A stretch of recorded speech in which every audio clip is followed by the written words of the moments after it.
அனைவருக்கும் வணக்கம்.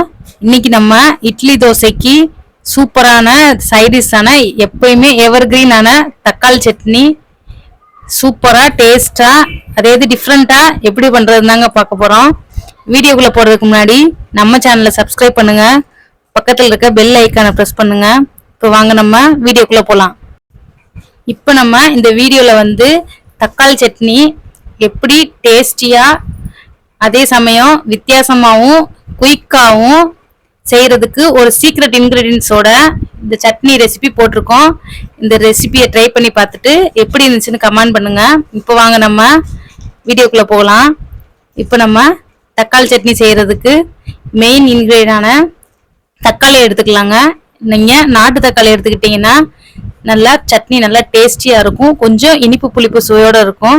அதனால நீங்க நாட்டு தக்காளி கிடைச்சா நாட்டு தக்காளில செஞ்சு பாருங்க.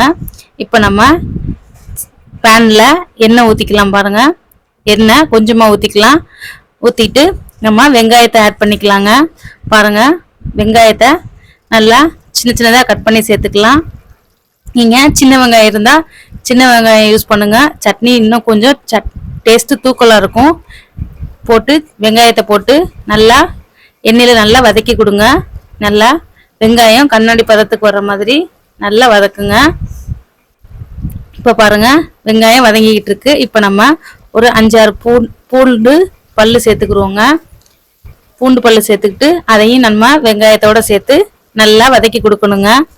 இப்போ நம்ம கொஞ்சமா உப்பு சேர்த்துக்கலாங்க. நம்ம வெங்காயம் நல்லா வேகமா வதங்கி வந்துடும் உப்பு சேர்த்தோம்னா. நல்லா உப்பு சேர்த்துட்டு வதக்கிக்கிட்டு அடுத்ததான் நம்ம நாட்டு தக்காளி கட் பண்ணி வச்சிருக்கோங்க. நாட்டு தக்காளி நம்ம மீடியம் சைஸ் தக்காளியா இருந்தா ஒரு 7-8 தக்காளி கிட்டக்க சேர்த்துக்கிட்டு நம்ம நல்லா வதக்கி கொடுக்கணுங்க. நம்ம இந்த நாட்டு தக்காளி வேகமா குக் ஆயிரும். அடுத்ததான் நம்ம மிளகாத்தூள் சேர்த்துக்கலாங்க. தனி மிளகாத்தூள். நம்ம எப்பயுமே சட்னிக்கு வரமிளகா போடுவோம், இல்ல பச்சை மிளகா போடுவோம். நீங்க இந்த தனி மிளகாத்தூள் பார்த்து போட்டு யூஸ் பண்ணீங்க அப்படின்னா இந்த டேஸ்ட் கொஞ்சம் டிஃப்ரெண்டா இருக்குங்க. அடுத்ததான் நம்ம புதினா மல்லி வீட்டில் வச்சிருப்போம்லங்க, அதையுமே நல்லா கழுவி கிளீன் பண்ணிட்டு நல்லா பொடிசா கட் பண்ணிட்டு சேர்த்துக்கலாங்க.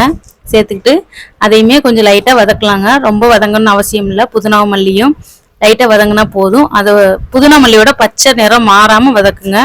அடுத்ததா தேங்காய் துருவல் கொஞ்சம் சேர்த்துக்கலாங்க. தேங்காய் துருவலையும் சேர்த்துக்கிட்டு நல்லா கொஞ்சம் ஒரு நிமிஷத்துக்கிட்டக்க வதக்குனா போதுங்க. இப்போ பாருங்க, நம்மளுக்கு சட்னி வதங்கிடுச்சு. இப்போ ஸ்டவ் ஆஃப் பண்ணிடலாம்.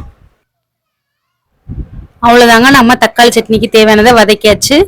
வதக்கி ஆறுன பின்னாடி நம்ம சட்னி அரைச்சிக்கிற வேண்டியதாங்க. பாருங்க, சட்னி அரைச்சாச்சு. நம்ம தக்காளி சட்னி சூப்பராக ரெடி ஆயிடுச்சுங்க. இந்த சட்னியை நீங்களும் ட்ரை பண்ணி பாருங்க. இது கொஞ்சம் டிஃப்ரெண்ட்டாக இருக்கும். நீங்கள் ரெகுலராக வீட்டில் செய்கிற தக்காளி சட்னியை விட இந்த டேஸ்ட் நல்லா இருக்குங்க. நீங்கள் ட்ரை பண்ணி பார்த்துட்டு எப்படி இருந்துச்சுன்னு கமெண்ட் பண்ணுங்க. தேங்க்ஸ் ஃபார் வாட்சிங்.